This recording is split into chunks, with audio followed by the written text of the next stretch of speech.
Hi, I am Stuart McAllister with Reflections Ministry. Ken Boa with the same. Ken, it's good to be back again and just thinking about some of the ideas going on around in our culture at the moment. One of the things that I've been thinking about in terms of how we as Christians navigate the world that we're living in and we deal with the realities. I was listening to the radio on the way down in the car today, and again, I noticed in one of these exchanges is the person kept saying, well, according to the science. But it seems to me that according to the science is part of the problem we're facing now. In the post-COVID world and in our lives in general, there's a question of whose science, which vision do we actually turn to? And it seems that scientism, there's a kind of thing where people use it blindly as if it's an absolute unquestionable authority.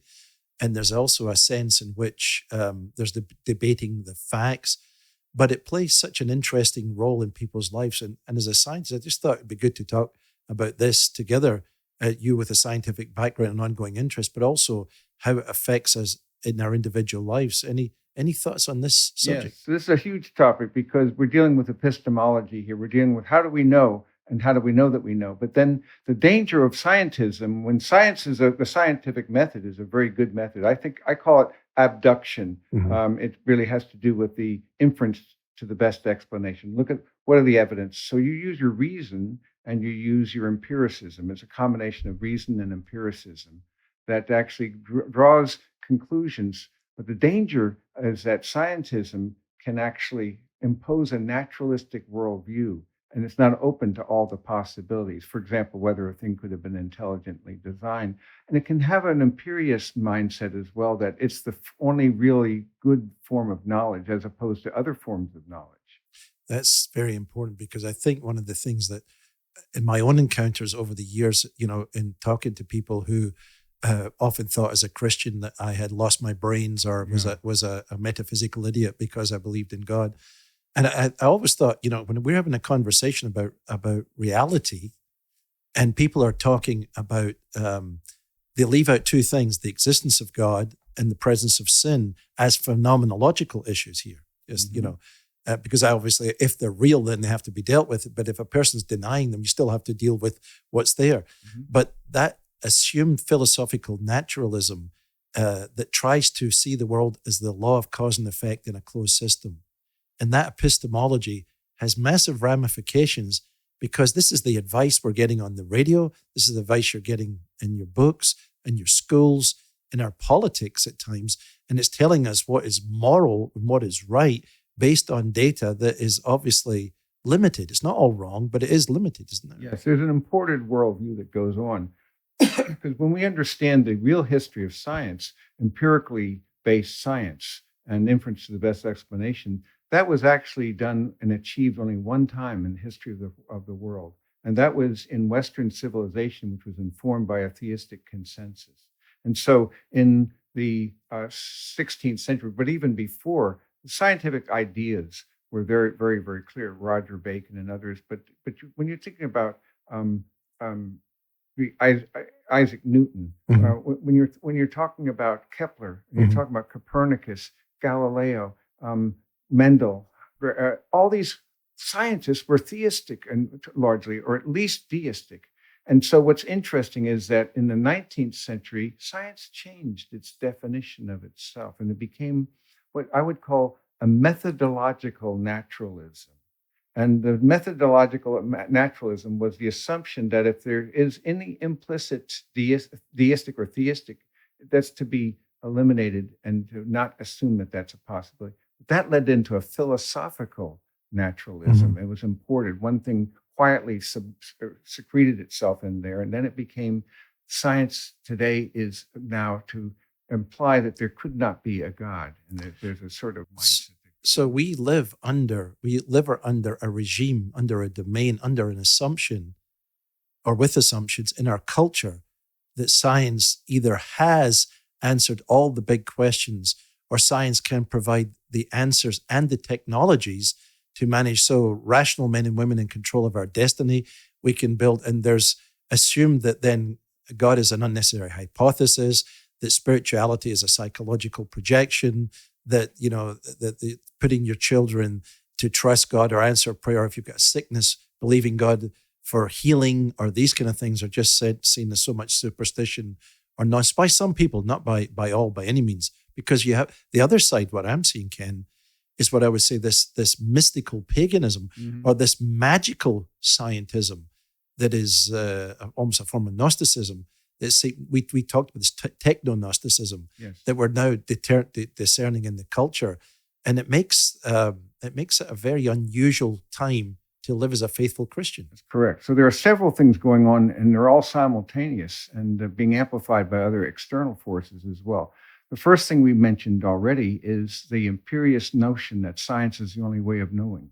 And that's a mysterious illusion that people embrace because, no, what about not just scientific knowledge, but there's personal knowledge, as Polanyi made very clear. There is spiritual knowledge, there's aesthetic knowledge, there's historical knowledge, and there are multiple forms of knowledge then that have to do, philosophical knowledge and so forth, have to do with other spheres of knowledge and having their own gateways of entry and understanding. So first of all, the imperious notion that science is the only way is a mistake. And then secondly, even within science, it's been redefined, as we saw, as becoming not just methodological naturalism, but a philosophical naturalism. So if you think of three nodes of explanation, chance, necessity, and design, the third one's eliminated from the front, even though design is a very plausible, possible and yet account. We find ourselves, so we're at the victim, we're at the crux of always, so because we often think uncritically, the unexamined life is not worth living. Many people, and many Christians particularly, don't think about how do we know and how do we know that we know, that epistemological piece. And yet we are fed a system that continually makes it sound like, well, science says, or science has proved, or what does the science, listen to your television program at night, anytime they'll always say, well, what does the science say? As if we've got the final word.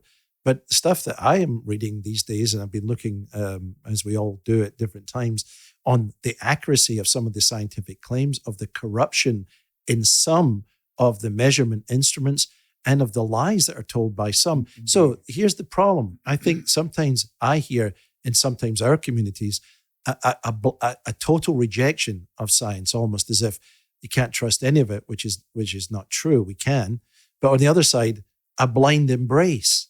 So the need for critical realism, for a way to navigate through this, where you can say, okay, let's take the best of scientific, but let's also be able to strain it, filter it, measure it, check it in some sense for its reliability. That's correct. So that science is a good servant, but a poor master. And what will take place is a scientific imperialism that denies other forms of knowledge and also claims that philosophical claims, for example, the best example I can think of what presumes to be a scientific claim, Carl Sagan, when he made the statement that the cosmos is all that ever was, is, or ever will be. And that is not a scientific statement. That's a bad philosophical statement. But the fundamental questions of life, we know what they are. Where did we come from? Who am I? Why am I here? Where am I going? Can't not be answered by just empiricism and rationalism. And Ken, this has been your life journey, because obviously you started out at the front end. There was a very strong scientific, and has been all through your life. Yeah. But your own experience, you never came to a point, did you, where you felt that this was the only game in town, that what I learned at Case Institute, the approach to knowledge, the approach to reality, the approach to measurement and experiment, that had a definitive and therefore now ruled out categorically the possibility of the value of art or the value of the metaphysics, that there's something greater there, and more importantly, spirituality, which has explained all this better anyway in a wider field. But you didn't feel any compulsion to reject all that, did you? Not at all. In fact, I deliberately took courses on music and on art while I was at Case Institute of Technology, precisely because I treasured that as well, and that there is a beauty to that, and the aesthetics of science as well, and the mathematics and the beauty of mathematics and the beauty of the created order. And if anything, that's accelerated in my own understanding, my apprehension of the natural world then, is to see that. The danger is to make that the all-consuming paradigm through which all things must be seen. And the other big danger I've observed is science is the path of science is strewn with discarded theories. And so science by consensus is not good science. So talk to us a little bit, because I'm eager to know. But what I would say, this speculate, the rush that you get. So it's common. You see this almost yearly now. A scientific document, and the press is out there, and they're announcing all of these moral issues, all of these pronouncements about how we should change and what needs to happen, only to find within like a year that has possibly been altered, adjusted, or it just disappears in silence because it was a yes. But now sometimes the thing they said holds, but this idea, the philosophical speculation. Yes. That's why I think a person needs to be critical, have a critical realism, and science is a good tool for inquiry. The danger is when it becomes imperious and monolithic. The danger is, as I say, science by consensus is almost always wrong. This is why the whole Copernican revolution, or the notion, the majority view believed in the idea of this flux and this movement of a plasma, as it were, or spontaneous generation of life. And as these things are the minority views that actually modify that, having a measure of humility would be a prudent thing. Especially what I love about what's happening in science and technology is that the realms of mystery and the micro, midi, and macrocosms are expanding exponentially. They are, and they have no account for how these things can be so. They're using an old paradigm, neo-Darwinian mindset that is becoming increasingly anemic, and has been. So I think C.S. Lewis was right when he spoke about a materialist magician. Brilliant insight. The idea of that they will see on the lower story, like Francis Schaeffer talked about the lower story, what's the physical material, but there's got to be a leap into an upper realm. Let's stay there for a second, because this has intrigued me. I noticed that I'm listening to I was at an event, obviously, the weekend we were talking. Lewis was again one of the star witnesses because of his engagement theologically, spiritually, and philosophically with the thought of the 20th century going into the 21st. But this kind of a scientific mysticism, or this paganism, the National Institute of Coordinated Experiments, nice. In the Perelandra trilogy. And I think that's true. This idea of magic and mammon. So I was thinking of that recently with just comparing how the modern world is so taken with the power that technology gives us, and how science gives us the tools. And it seems like magic, the things we can do with our iPhones, the things we can do with AI, the new technologies and the breakthrough. But it has a very subtle and very attractive, it almost brings a form of worship. Like the idolatry, the blinding. Remember, we were talking, I think a couple of days ago, we were talking about this kind of mass hypnosis, or this anesthetization that seems to be in culture as people go to sleep. And even Christians who often find prayer difficult, or not even, there's no desire or limited for it. They're not involved in sharing their faith. They don't really have much passion for Christ, enough to maybe go to church, not enough to actually pass it on. And part of that, I think, is this anesthetic dimension of what is going on in the culture. And I think this is part of it, this technologization, the flood of new toys, and that science has unleashed these marvels and these wonders. And boy, we must just bow the knee. Must bow the knee to it. In fact, I was just reading some enjoyable notes from a trip that I took with a couple of friends up to Washington. And we went to the first one of the days. It was our best day. It was not the aquarium, but the botanical garden. Oh, wow. Exceeding the beauty. Then we went to the National Gallery of Art.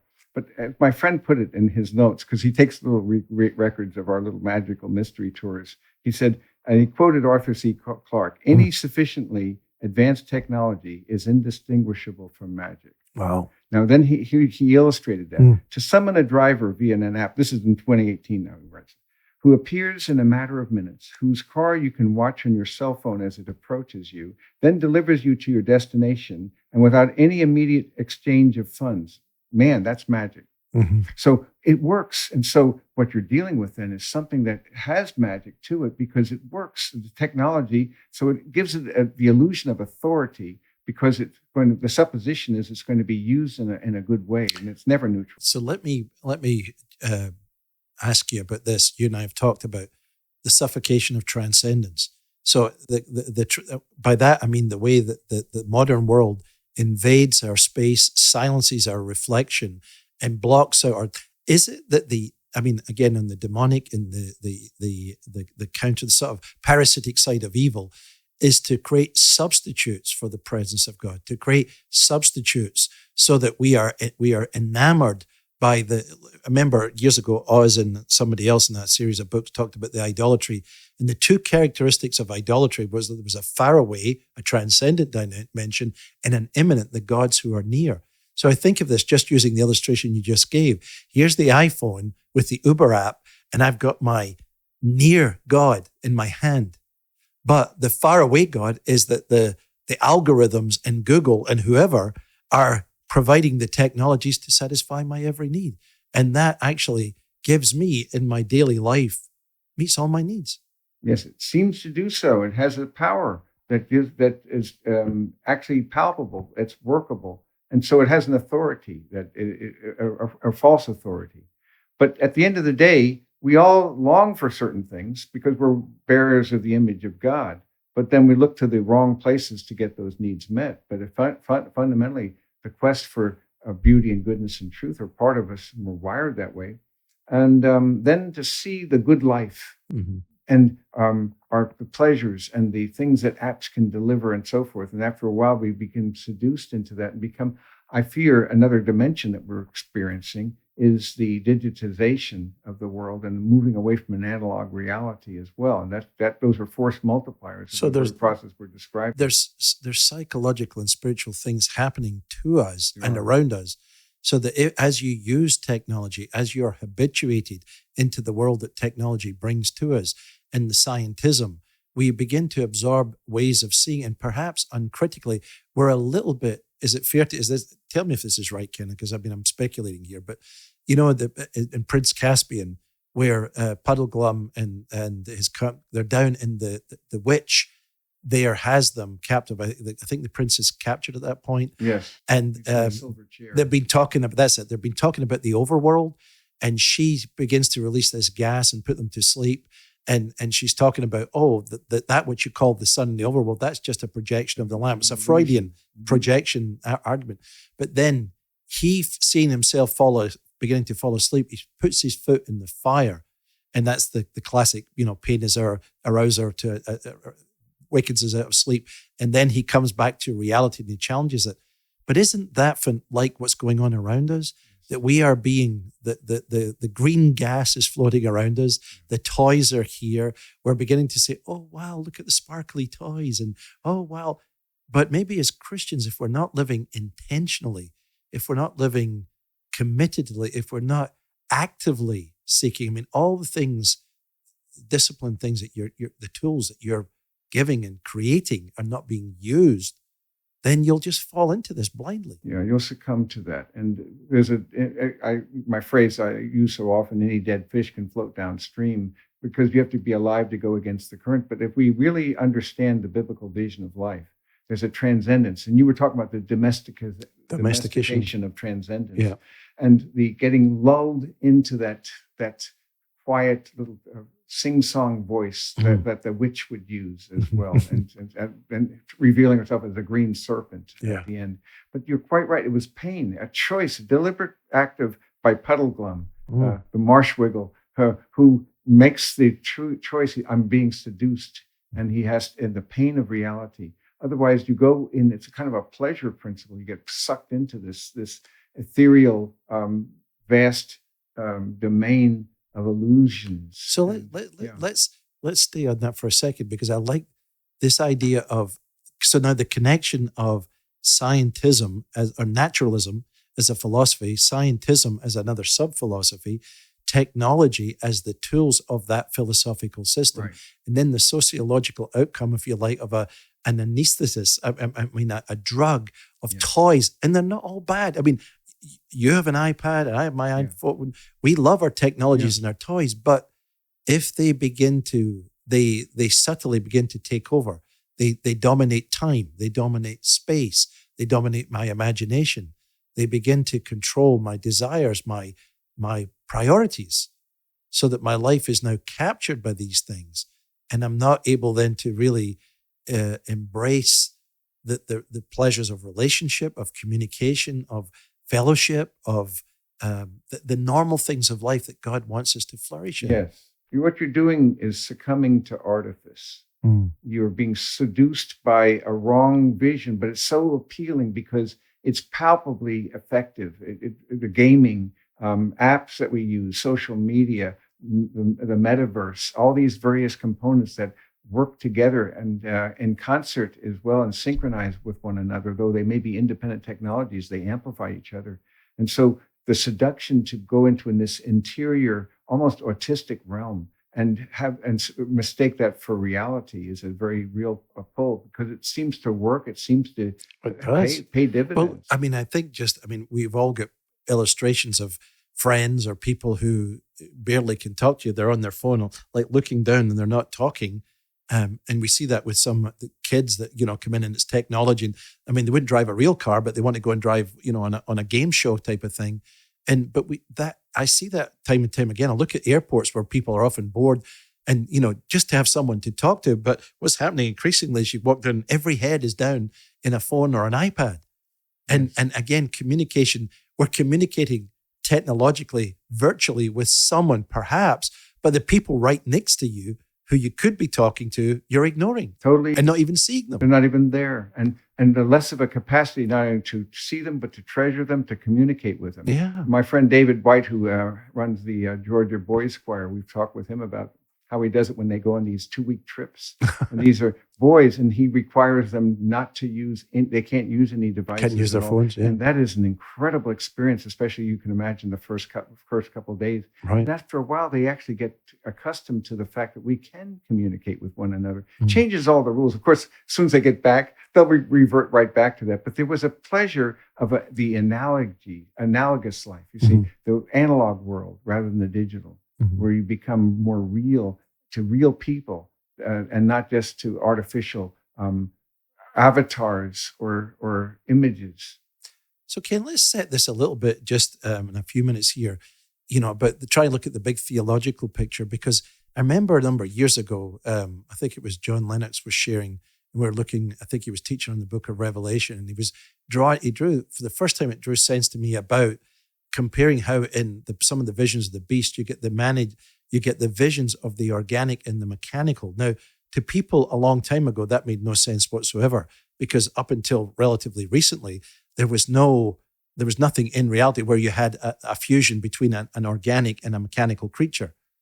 But now in our time, with cyborg possibilities, with all kinds of hybrids that we can create, it just makes us wonder, not about the technology behind it and the possibility, but in God's calendar that we are moving, that the world is changing so quickly and our ability to keep up with it. But things are happening and I think in the book of Revelation, again, often what was tested was, how serious are you about Christ? How willing are you when power grows, when technological domination comes, when surveillance of society, where the ability to buy and sell or whatever, where in a sense, almost these mystical creatures begin to arise that are absolute wonders, but there's a dark power involved in them. They are not just creations. They're not. They're a source of darkness, aren't they? Yes, they are. It's a warfare, and it's a very real powerful pull. Using technology, using economics, using various vehicles of media,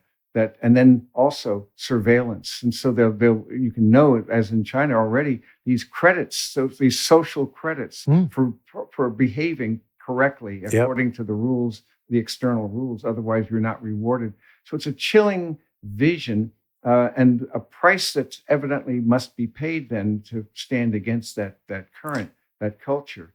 But it's such a seductive realm that it pulls you away from this very real world of exchange, of communication and communion that we actually long for and we need. Help me here with remember the Lewis part, I think in The Abolition of Man, which I think is a great book for this time and this moment. But this idea that when men think they've conquered nature, it's not man's control over nature, but it's some men using control over other men with nature as an instrument. That's correct. And doesn't that really kind of say either where we are or where we're going, because whether it's Google, whether it's Facebook, whether it's the Chinese government, whether it's, some lab somewhere, or whether it's the White House, or whether it's the European Union, whatever it is, you have some men and women going to Davos or wherever who want to set policy and shape life and dictate to the rest of us how we must live. We have that countermand of this human desire for freedom where we think, oh, I'd like to be left autonomous, and yet we need these toys and things to function.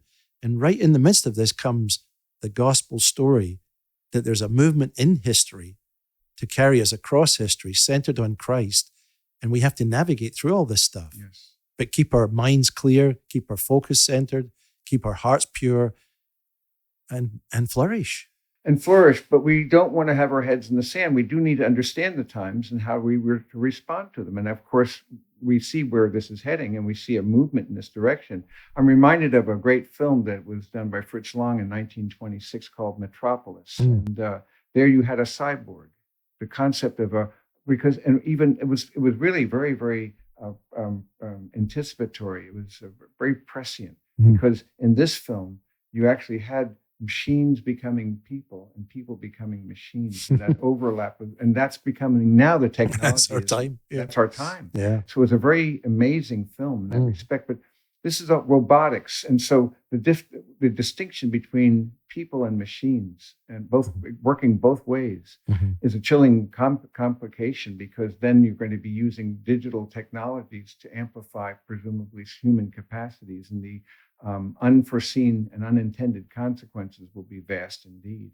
So, as we are not trying to counsel fear here or concern, we are trying to encourage people to have open eyes and be aware.